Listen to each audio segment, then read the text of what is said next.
नमस्कार दोस्तों, आप सभी का टेक्स्ट बुक सुपर कोचिंग के इस ऑफिस में स्वागत है। आज आप सभी के जो प्रॉब्लम्स हैं, स्पेशली रिगार्डिंग असिस्टेंट प्रोफेसर कि असिस्टेंट प्रोफेसर कैसे बनना है, इसके लिए टेक्स्ट बुक सुपर कोचिंग ने एक कॉन्क्लेव ऑर्गेनाइज किया आज, जिसको हम नेट कॉन्क्लेव बोल रहे हैं, जिसमें हमारे साथ कुछ हमारे इन हाउस फैकल्टीज भी हैं और साथ साथ 2 स्पेशल एस्टीम गेस्ट भी हैं हमारे साथ।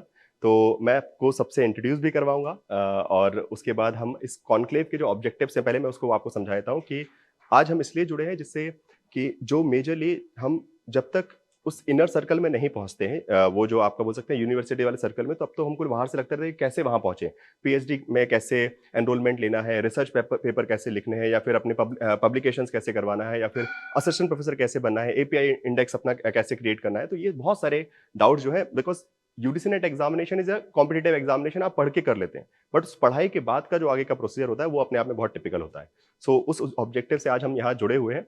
सो फर्स्ट ऑफ ऑल मैं आप सभी को वेलकम करना चाहूँगा। मैं आई वुड रिक्वेस्ट कविता मैम कि श्वेता मैम हमारे साथ में है। श्वेता मैम सत्यवती कॉलेज से है, वहाँ पे असिस्टेंट प्रोफेसर एज ए पढ़ा रही हैं, पॉलिटिकल साइंस की फैकल्टी हैं वो।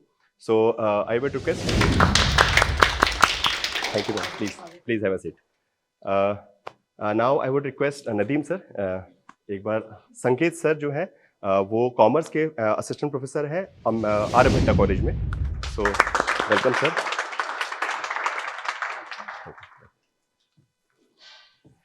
सो गाइज इसके बाद मैं मेरा इतना ही काम था, ठीक है, बाकी फिर आप लोगों का है, जैसे जैसे आपके क्वेश्चंस होंगे वैसे मैं एक बार इंट्रोड्यूस करता हूँ। नदीम सर जो है सीएसआर नेट के फैकल्टी है, अश्विनी सर है हिस्ट्री के फैकल्टी है हमारे यहाँ यूजीसी नेट के लिए, कविता मैम हिंदी सब्जेक्ट के लिए फैकल्टी हैं, मैं पॉलिटिकल साइंस के फैकल्टी हूँ, बाकी दोनों हमारे आज एस्टीम गेस्ट हैं।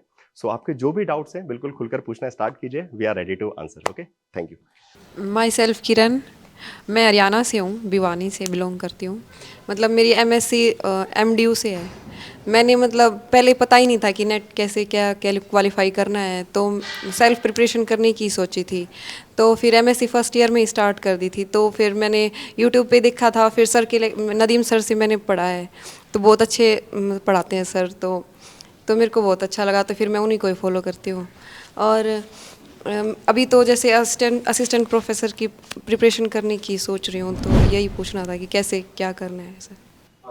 After qualified CSR net JRF और एलएस, दो चीजें आपके पास आती है। आपके पास अपॉर्चुनिटीज तो बहुत सारी है। एक, आप तो पीएचडी में एनरोल कर सकते हैं, या फिर आप असिस्टेंट प्रोफेसर के लिए अप्लाई कर सकते हैं। सीएसआर के अंदर और सारी अपॉर्चुनिटीज है। आप government is like ONGC, DRDO, इसके अंदर भी अप्लाई कर सकते हैं जेआरएफ थ्रू। और साथ साथ में सिर्फ आपको गेट का स्कोर चाहिए होता है। तो ऑब्वियसली मुझे लगता है कि आपने गेट का एग्जाम भी दिया होगा। हाँ जी सर। तो गेट का रिजल्ट भी आने का है सर अभी, तो मुझे लगता है कि इनका रिजल्ट भी काफी अच्छा, मार्क्स वगैरह आ रहे हैं। तो आप एक तो असिस्टेंट प्रोफेसर के लिए जो भी एग्जामिनेशन आते हैं उसमें आपको अप्लाई करना है। Okay sir. जो भी एग्जाम होता है वो सीएसआर नेट के पैटर्न थ्रू ही होता है, यानी जो भी एमसीक्यूज वगैरह का पैटर्न होते हैं वही फॉलो करते हैं। तो एडिशनली आपको जो ध्यान में रखना है वो है इंस्ट्रूमेंट, क्योंकि जब आप कोई भी कॉलेज के अंदर एंटर कर रहे हो, क्योंकि आप केमिस्ट्री के स्टूडेंट हो, तो आपको इंस्ट्रूमेंटल बहुत ज्यादा पता होना चाहिए, जैसे लाइक एनएमआर है, एचपीएलसी है, तो आईआर है, यूबी है। तो इनको कैसे हम टैकल कर सकते हैं, कैसे हम इसको अंडरस्टैंड कर सकते हैं। तो जब भी आप इंटरव्यू के अंदर जाओ तो स्पेक्ट्रोस्कोपी को देखकर जरूर जाइए, क्योंकि मैक्सिमम क्वेश्चंस आपको असिस्टेंट प्रोफेसर में एक बेसिक तो जो होता है वो सीएसआर आपका कवर कर ही लेता है, बट जब इंस्ट्रूमेंटल, क्योंकि आप जब आते हो कोई कॉलेज के अंदर तो वो आपको लैब हैंड ओवर करते हैं, तो आपको लैब के बारे में भी थोड़ा सा जानकारी वहाँ पे चाहिए होती है। ओके तो इस चीज को आप थोड़ा ध्यान में रखिए।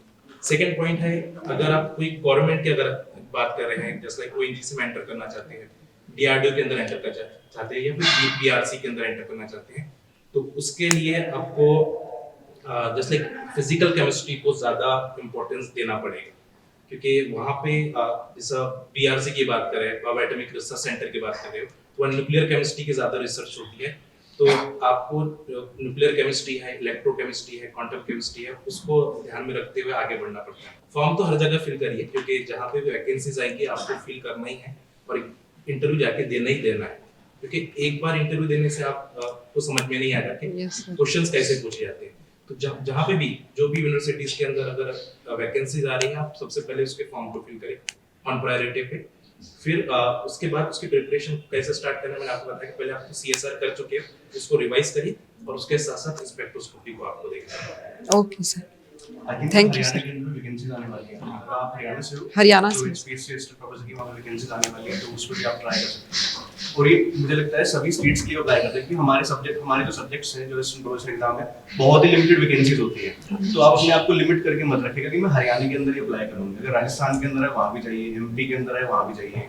ओके, क्योंकि 4-4, 5-5 साल में ये वैकेंसीज आती रहती हैं, तो आप जरूर उधर अप्लाई कीजिए। लिमिट मत कीजिए, फिल्टर मत लगाइए केवल मैं अपनी स्टेट के अंदर रहूंगी, हरियाणा के अंदर ही, राजस्थान के अंदर ही, MP के अंदर है वहाँ भी जाओ। जहाँ पे एटलीस्ट एलिजिबल हो वहाँ तो चले जाओ। लाइक आप उड़ीसा के अंदर एलिजिबल नहीं हो सकते क्योंकि वहाँ पे उड़िया आनी चाहिए, तो एटलीस्ट उधर अप्लाई जरूर कीजिए जहाँ पे आप एलिजिबल हो, और हर जगह अप्लाई कीजिए। Okay sir, thank you sir.